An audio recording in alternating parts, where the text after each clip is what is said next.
Today we're going to read reflection number 49 from a little book called Dare to Journey with Henry Nouwen by Charles Rigma. And this one is in reference to Psalm 23, one of the most famous ones in the Bible, and it's a reflection from verses 1 to 3. So if you don't know that reference yet, as soon as I start reading it, you'll know this right away.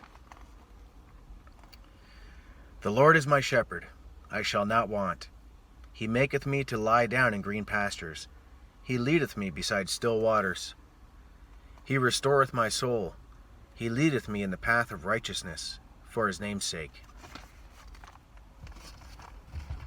I'm sure you recognize that one. Reflection on that is called Overpowered, regaining control over our life's direction. We would like to think that we're always in control of our own lives, and that we have the power to make purposeful decisions. Sadly, this is not always the case. We are not always in control.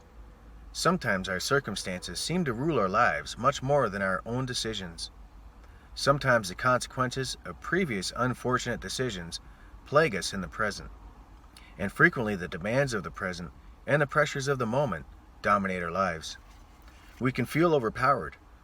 We feel overwhelmed and frequently begin to slide into resentment or fantasizing. One move that we can begin to make as an alternative to these negative options is to create a place of stillness where we face the enemies who are raged against us. Nouwen notes that when you are able to create a lonely place in the middle of your actions and concerns, your successes and failures slowly can lose some of their power over you. So the pressure of the moment, the demands of others, the expectations of loved ones, the unresolved issues of the past, and their power over our compulsions can lose some of their hold over our lives. In the place of stillness, quiet reflection, and ruthless honesty, we can begin to reclaim the ground that has been lost. We can take a stand and retake the reins of our lives.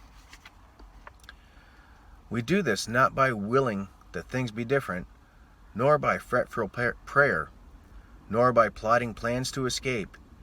We regain lost territory by rediscovering that we are more than the work of our own hands, that we are loved for who we are by the God of all compassion, not merely for what we do.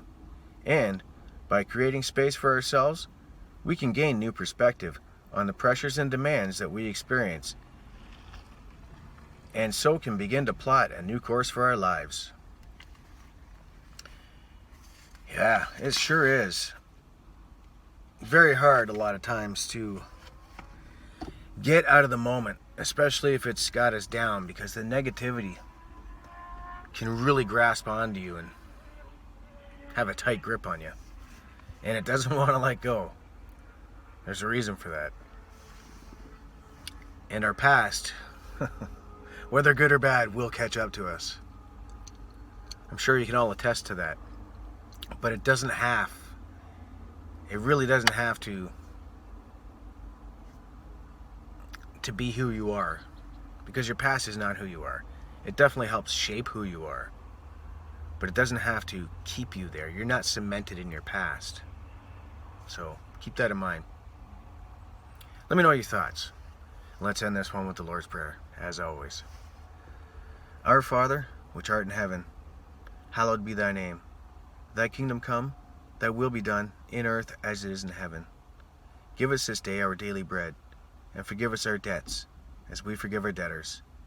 And lead us not into temptation, but deliver us from evil. For thine is the kingdom, the power, and the glory forever. Amen. All right, folks. I hope to see you back for the next one. Until then, have a great day, and God bless.